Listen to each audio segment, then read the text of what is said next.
পুরুলিয়া।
ততক্ষণে আমি কিছু খাবার জোগাড় করে নিয়ে আসছি, তুই আমার গোয়ালে থাক, কোথাও যাসনি যেন।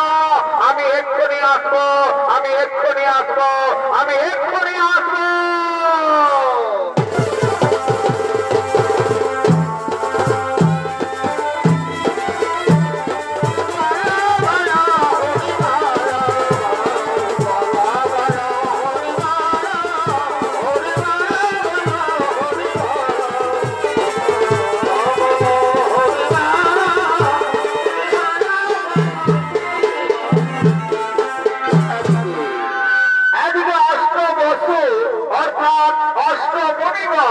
তারা চলেছে মহামণি বৈশিষ্ট্যের অতি মনোরমা আশ্রম দর্শন করার জন্য সুমেরু পর্বতের দিকে।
তোমরা দেখছো দেখছো কি সুন্দর একটি গাভী।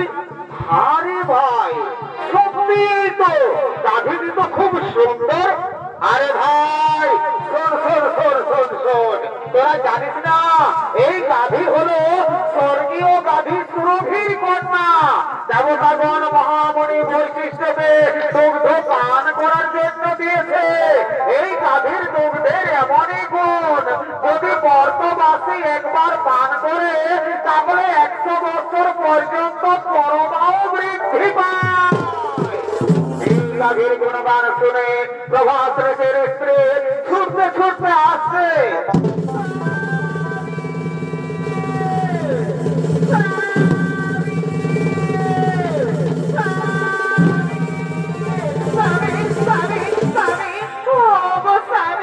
তুমি দাও না স্বামী, তুমি আমার এই গাভীটি হরণ করে দাও। এই গাভীটির আমার ভীষণ প্রয়োজন। আমি আমার প্রিয় বান্ধবীকে এই গাভীটি উপহার দেব। দাও দাও স্বামী দাও, তুমি আমার এই গাভীটি হরণ করে দাও। না প্রিয় না, এই গাভী আমি হরণ করতে পারবো না। তাছাড়া আমরা মনি ঋষিগণ এই গাভী হরণ করে আমরা কি করবো? স্বামী তুমি জানো না ওই মর্তলোকে ঈশ্বরাজার কন্যা চিত্তবতী আমার প্রিয় বান্ধবী, এই গাভীতে আমি তাকে উপহার দেব। তাও তাও স্বামী দাও, তুমি আমার এই গাভীটি হরণ করে দাও। ওরে ভাই মনিগণ, তোমরা বলো আমি এখন কি করবো? তুমি কি করবে সেটা আমরা বলতে পারবো না, তবে এটা আমরা বলতে পারি এই গাভী যদি তুমি হরণ করো তাহলে মহামণি বৈশিষ্ট্য আমাদের কাউকেই ছাড়বে না।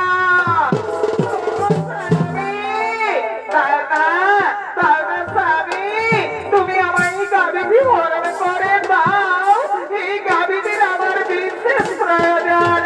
আমি আমার প্রিয় বান্ধবীকে এই গাভীটি উপহার দেব। দাও দাও স্বামী দাও, তুমি আমার এই গাভীটি হরণ করে দাও। ওরে ভাই মনিগণ, তোমরা একটু দাঁড়াও, আমি এক্ষুনি গাভী হরণ করে নিয়ে যাচ্ছি।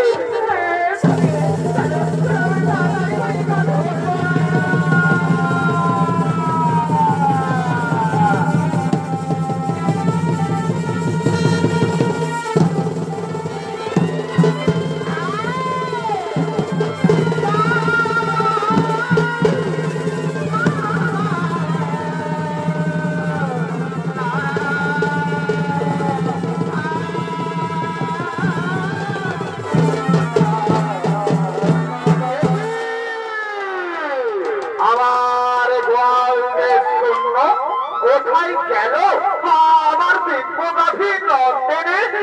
আমার গাভী নন্দিনীকে তো দেখা যাচ্ছে না। নন্দিনী নন্দিনী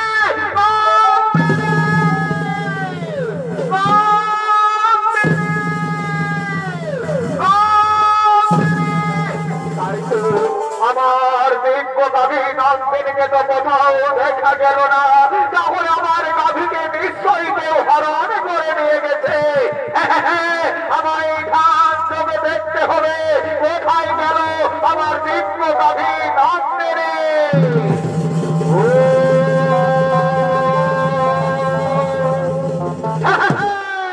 বুঝতে পেরেছি, 8 বছর তোমরা এসেছিলে আমার অতি মনোরমা আশ্রম দর্শন করার জন্য।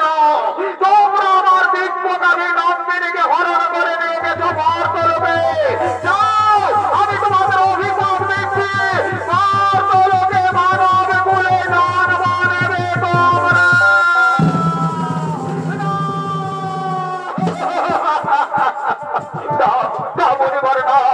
আপনি আমাদের এত বড় অভিশাপ দেবেন না, আপনি আপনার অভিশাপ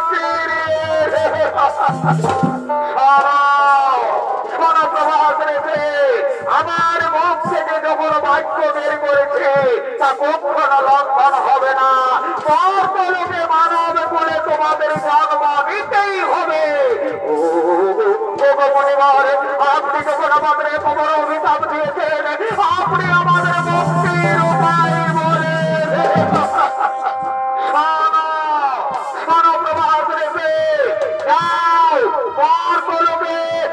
গঙ্গার গর্ভে মহারাজ শান্তনুর ঔরসে জন্ম নেবে তোমরা।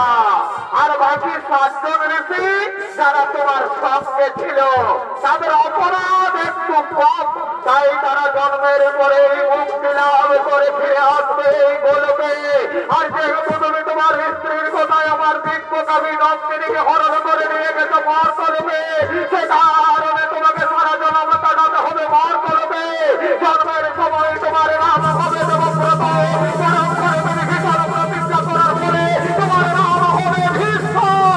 আমার আশীর্বাদ, আমার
পুরাণ প্রমাণ অনুযায়ী মুনিগণের অনুরোধে 8 বছর মুক্তির তরে দেবী গঙ্গা এলেন মর্তলোকে। দেবী গঙ্গার গর্ভে মহারাজ শান্তনুর ঔরসে জন্ম নিলেন 8 বছর। 8ম গর্ভে জন্ম নিলেন প্রভাস ঋষি। জন্মের সময় তার নাম হয় দেবব্রত, পরক্ষণে তিনি ভীষণ প্রতিজ্ঞা করার ফলে তার নাম হয় ভীষ্ম। আর এদিকে কাশী রাজের কন্যা অব্বা, কাশী রাজের কন্যা অব্বা সে শোভাধিপতি শাল্যরাজের প্রেমে পড়েছে। তাই শোভাধিপতি শাল্যরাজ অব্বার সঙ্গে দেখা করার জন্য চলেছেন নির্জনে।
এখনো এলো না, আর কতক্ষণ আমায় অম্বার প্রতীক্ষায় থাকতে হবে?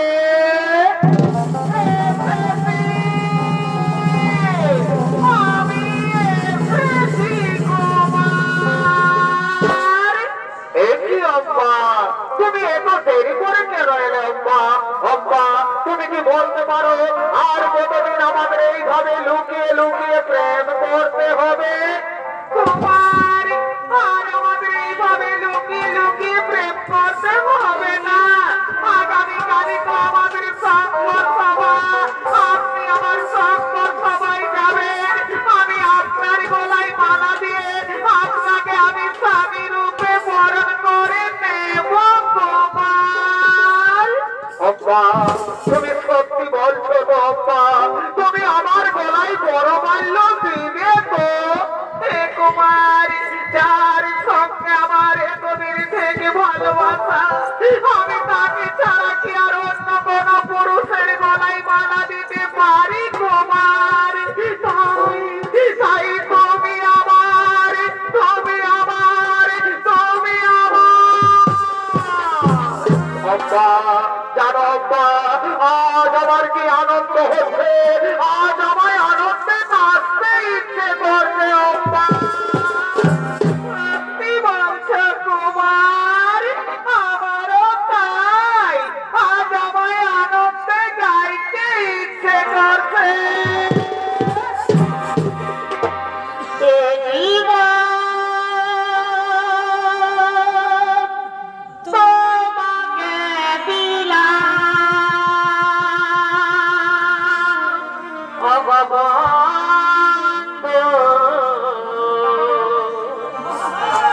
তুমি শুধু ভালোবাসা দিও,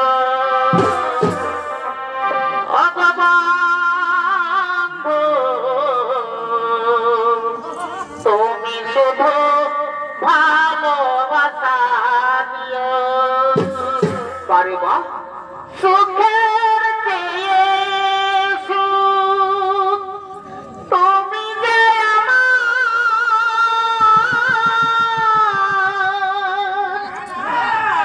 প্রিয় থেকে বেশি প্রিয়,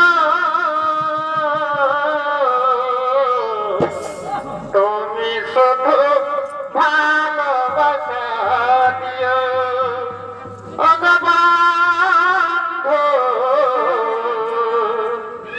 তুমি শুধু ভালোবাসা।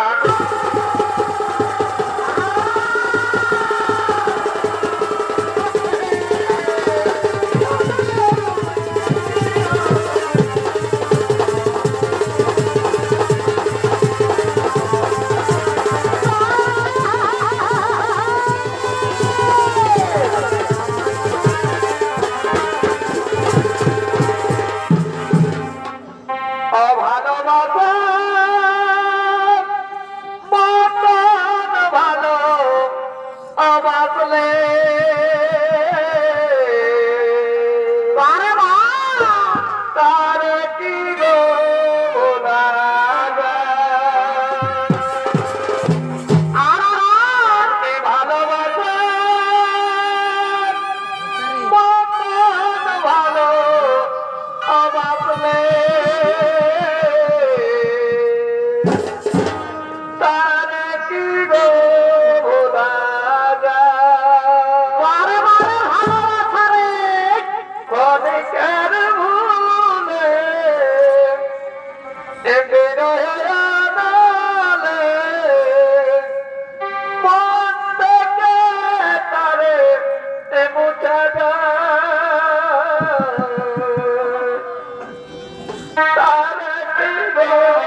বেশিক্ষণ দেরি করবো না, আমার তাড়াতাড়ি রাজসভায় যেতে হবে। আমি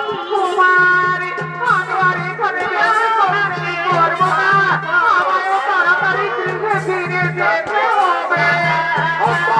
চলো চলো আজ আমরা ফিরে যাই, আগামীকাল আমাদের তো আবার দেখা হবে। সবাই আসবেন, আমি আপনার গলায় গলা দিয়ে আপনাকে আমি রূপে বরণ করে দেব। তুমি আমার, তুমি আমার, তুমি আমার। চলো আর আমরা এখানে বেশি করে বিলম্ব করবো না। চলো চলো আজ আমরা নিজে নিজে গৃহে ফিরে যাই, নিজে নিজে গৃহে ফিরে যাই।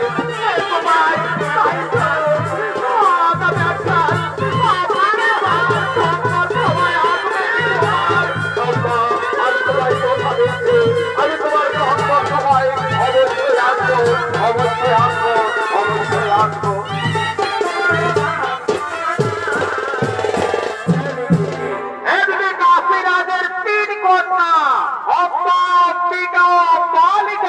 তাই কাশীরাজ তিনি তার 3 কন্যার করেছে সংবর্ষ আয়োজন। তাই দেশ বিদেশ রয়েছে আমন্ত্রণ, দেশ বিদেশ থেকে রাজা রাজপুত্রগণ তারা সংবর্ষ সভাই করছে আগমন।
আজ আমি আমার 3 কন্যার গর্বে সংবর্ষ আয়োজন আমার সভায় আগমন, তারা নিজ নিজ মনোমত প্রতি করিবে বরণ। আপনারা বসে যান, বসে যান, বসে যান। আর কে কোথায় আছি তো তাড়াতাড়ি করে আমার 3 কন্যাকে সম্পর সবাই নিয়ে মনের বাগানে ফুটিল ফুল রে রসিক ভবন আইল না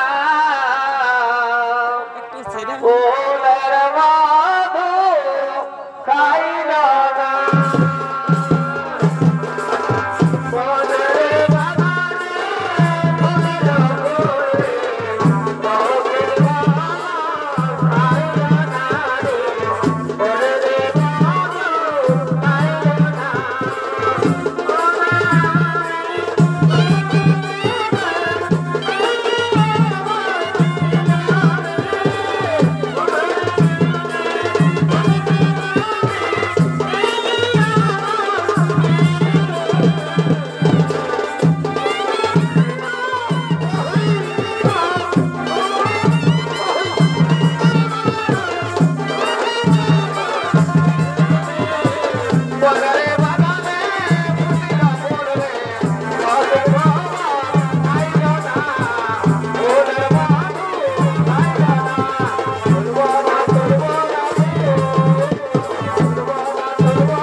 আরে ভাই তোর আমার মনে হয় ভীষ্ম বোধহয় তার পিতার মৃত্যুর অপেক্ষায় ছিল। তার পিতা মৃত্যুবরণ করেছে, তার মা শাখা পোলাও ভেঙেছে, আর ভীষ্ম নিজের প্রতিজ্ঞাও ভেঙেছে।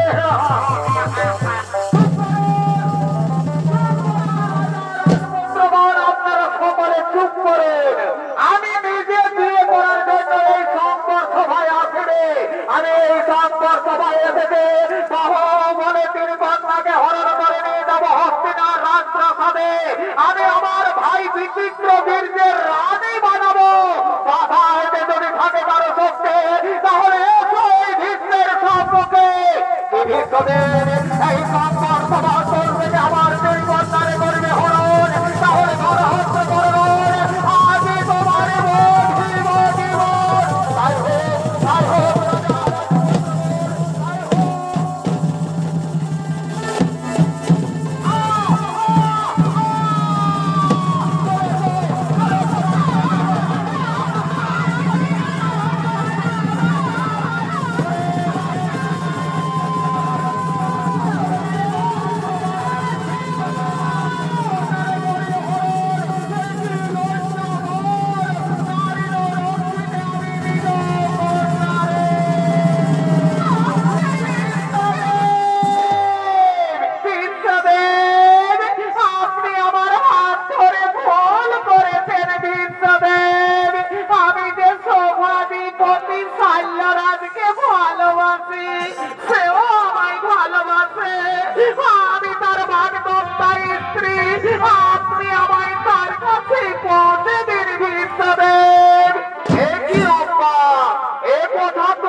এদিকে শাল্য মহারাজ তিনি তার রাজপ্রাসাদে বসে রাজকার্য পর্যালোচনা করছে।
আজ আমার বড়ই চঞ্চল, তাই আর সভার কাজ কিছু হবে না। আজ তোমরা নিজ নিজ গৃহে ফিরে যাও। আজ তোমরা আমায় একটু একা থাকতে দাও, আমায় একটু একা থাকতে দাও। যাও যাও মন্ত্রী শ্রাবণগণ, আজ তোমরা নিজ নিজ গৃহে ফিরে যাও। আজ তোমরা আমায় একটু একা থাকতে দাও, আমায় একটু একা থাকতে দাও, আমায় একটু একা থাকতে দাও।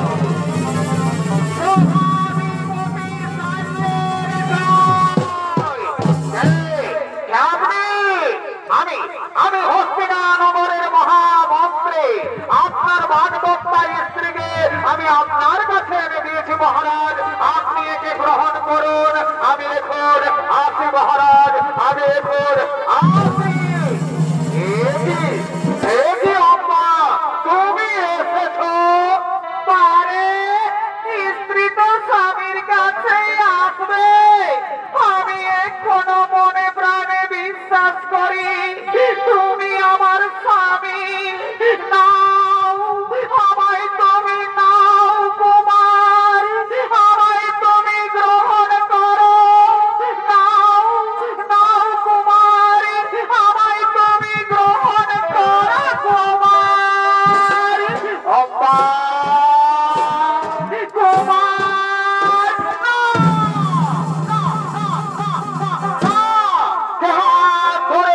তোমায় রথে তুলেছে, সে হাত আমি আর স্পর্শ করতে পারবো না। যে মুহূর্তে ভীষ্ম তোমার হাত ধরেছে, সেই মুহূর্তে আমি ভ্রষ্ট হয়ে গেছে। তুমি ভীষ্মের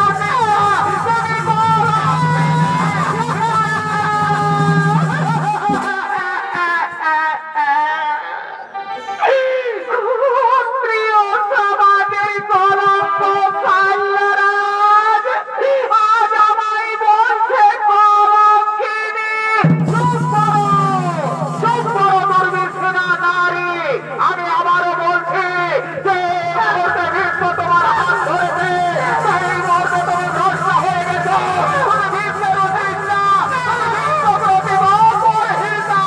তাই অপরিচিতা নারীকে আর মহারাজ মাল্য করতে গ্রহণ করবে না। তুমি তোমার ভীষ্মদেবের কাছে ফিরে যাও, তুমি তোমার ভীষ্মদেবের কাছে ফিরে যাও।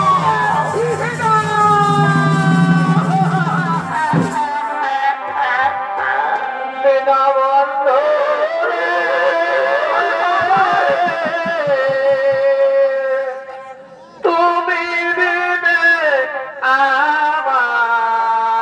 কেহ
রাজ্যবাসীগণ মহান হচ্ছে নৃত্যগীত করতে করতে রাজবাড়ির দিকে করছে আগমন।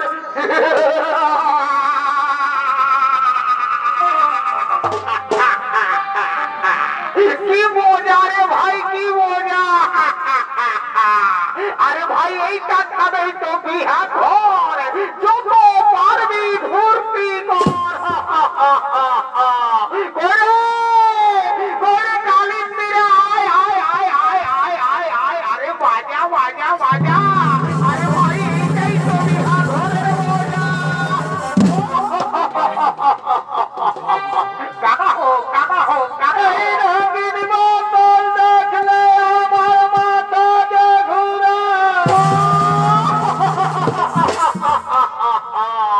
আরে ভাই এই রঙিন মালটা হলো বিদেশি মাল, ওই জন্য এটা খাইয়ে দিতে দিতে না করে দেয় কামাল।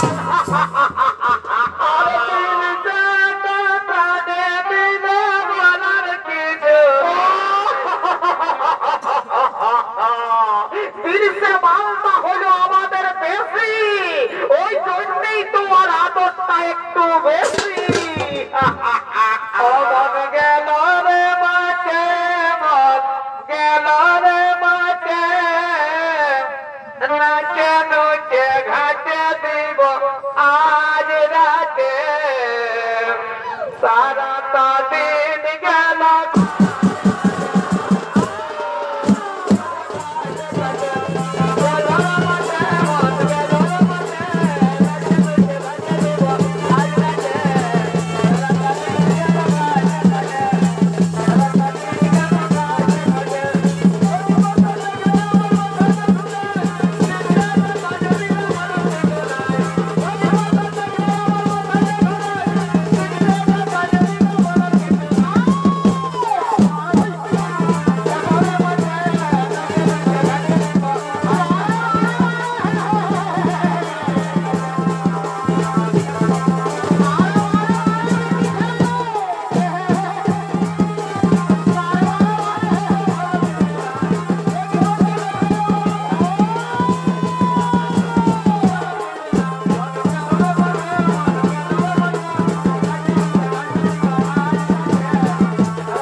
তোমার কি আপনার ধর্ম? একজন অসহায় নারীকে রক্ষা করা কি আপনার ধর্ম নয়?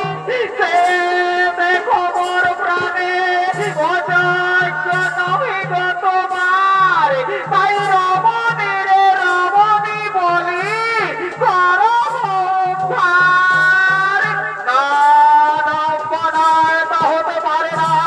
অতীতের থেমে গেছে জীবনের সুখ, তাই জীবনের সুখ স্বাচ্ছন্দ্য সব আত্মাননে আত্মাহুতি দিয়া লইয়াছি বিশ্ব নাম।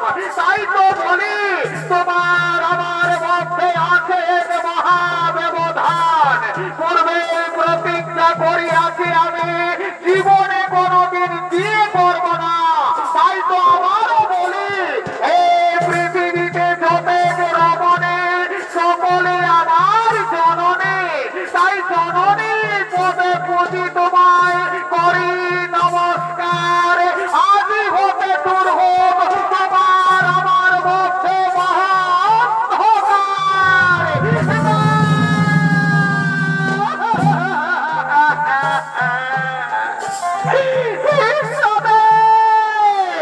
মানিব না আমি, লইব প্রতিশোধ, করিব প্রতিজ্ঞা। জনম তব নিকুঞ্জে